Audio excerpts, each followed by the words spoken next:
नमस्कार। आज हम बात करेंगे पोस्ट ऑफिस के बारे में, जो कि हमारी ज़िंदगी के लिए काफ़ी अहम होता है। पोस्ट ऑफिस जो कि आज भी इंटरनेट के इतने ज़माने में भी पोस्ट ऑफिस का अपना रोल है, क्योंकि बहुत सी ऐसी चीज़ें हैं कि बिना पोस्ट ऑफिस से संभव नहीं हो पाती।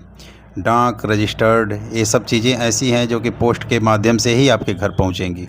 आज भी देखेंगे तो क्रेडिट कार्ड वगैरह जो आता है वो पोस्ट से ही आता है और बाई हैंड ही दिया जाता है। आप चाहेंगे जाके लेना तो संभव नहीं हो पाता। तो बहुत अहम चीज़ होती हैं पोस्ट ऑफिस का। पोस्ट ऑफिस की योजनाओं का तो कुछ अहम योजनाएं हैं जो कि हमारे ज़िंदगी के लिए काफ़ी मायने रखती हैं। तो आइए बात करते हैं कुछ पोस्ट ऑफिस के कुछ योजनाओं के बारे में। पीपीएफ, पब्लिक प्रोविडेंट फंड, ये जो होता है 15 साल के लिए होता है। इसमें एक निश्चित रकम आप जमा कर सकते हैं और ये होता है टैक्स फ्री और कोई भी व्यक्ति इसमें जमा कर सकता है। 7.1% का ब्याज होता है और 15 साल के लिए लॉक होता है। ठीक है, इसमें आप छोटी छोटी रकम जमा करके आप चाहेंगे तो बहुत बड़ी रकम इकट्ठी हो जाती है 15 साल के अंदर। ब्याज भी मिलता है, तो ये एक अच्छा निवेश है public provident fund. Sukanya Samriddhi योजना SSY, ये भी बहुत अच्छा स्कीम है, गवर्नमेंट द्वारा पोस्ट ऑफिस में संचालित होता है। इस पे 8.1% का ब्याज मिलता है, जो कि काफ़ी अच्छा है। ठीक है, इसके सीनियर सिटीजन सेविंग स्कीम होती है, जो कि सीनियर सिटीजन के लिए होती है।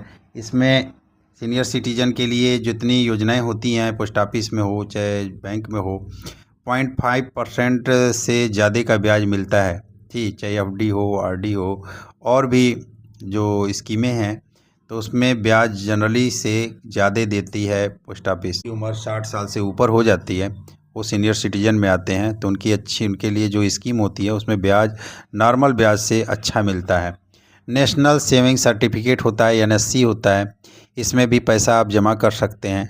किसान विकास पत्र, ये भी है KVP, इसमें भी पैसे आप जमा कर सकते हैं। ये पोस्ट ऑफिस की योजनाओं की बता रहा हूँ मैं, जिसमें कि आपको एक अच्छा रिटर्न मिल सकता है, सुरक्षित और बिना किसी रिस्क के। MIS होता है, मंथली स्कीम होता है, मंथली इनकम स्कीम के अंतर्गत आती है MIS। इसमें एक निश्चित रकम आप जमा कर देंगे, 1 लाख, 2 लाख, 5 लाख, 9 लाख रुपए तक जमा कर सकते हैं और उसमें आपको 7 पॉइंट कुछ % का ब्याज मिलता है। हर महीने आप चाहेंगे तो इसके ब्याज निकाल सकते हैं, हर महीने ब्याज मिलेगा। और इसमें सिंगल खाता, डबल खाता, सिंगल खाता में 9 लाख और डबल खाता में 15 लाख तक की मंथली स्कीम में आप जमा कर सकते हैं, जो कि आपको ब्याज हर महीने मिलता रहेगा। तो ये भी बहुत अच्छा है। जो रिटायरमेंट जो हो चुके हैं, रिटायर हो चुके हैं, उनके लिए बहुत अच्छी स्कीम है कि एक रकम जमा कर देंगे और रकम पड़ी रहेगी और आपको महीने का उसका ब्याज हर महीने एक निश्चित डेट पे आपको मिलता रहेगा। ठीक है, तो MIS बहुत अच्छा है। 1000 रुपये पे मेरे ख्याल से 1 लाख पे 618 रुपये ब्याज पड़ता है। ये ब्याज कम ज़्यादा हो सकता है, मैं 7.1% पे 7.4% पे बता रहा हूँ कि जो इतना पड़ता है, बाकी ये ब्याज अप डाउन हो सकता है।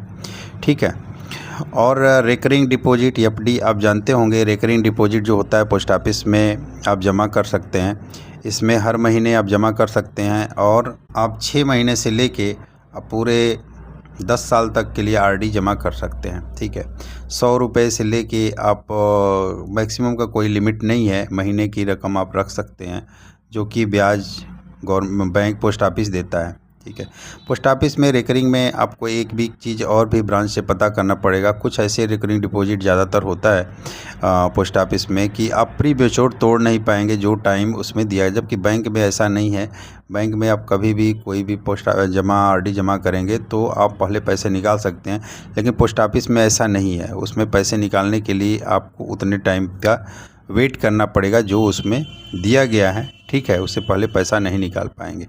अच्छा है जिसमें कि आप कभी कभी जिसमें कि आप जल्दी पैसा निकाल लेते हैं वो पूरा नहीं हो पाता, तो इसमें कुछ ना कुछ बॉन्ड होना चाहिए जिसमें कि आप एक निश्चित रकम पे आपको पैसा भी निकलने। ठीक है, और आता है इसी में FD है। FD भी बहुत अच्छा है पोस्ट ऑफिस में, इसमें भी आप जमा कर सकते हैं और निश्चित डेट पे आप पैसा निकाल पाएंगे। FD में ये है कि आप कभी भी उसको प्री मैच्योर तोड़ सकते हैं और आपको पैसा सुरक्षित और एक निश्चित ब्याज देता है। प्री मैच्योर तोड़ेंगे तो ब्याज में कटौती थोड़ा टो काटता है, पेनाल्टी, ठीक है। और पोस्ट ऑफिस में टीडी है एक, उसमें भी आप जमा कर सकते हैं।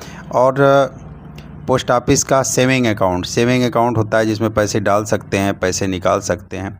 और एक सबसे बड़ा चीज़ है एसजीबी, जिसको बोलते हैं सॉवरेन गोल्ड बॉन्ड। ये बहुत ही अच्छा है पोस्ट ऑफिस में, जिसमें कि एक सोना खरीदना, डिजिटल गोल्ड, ये इसलिए है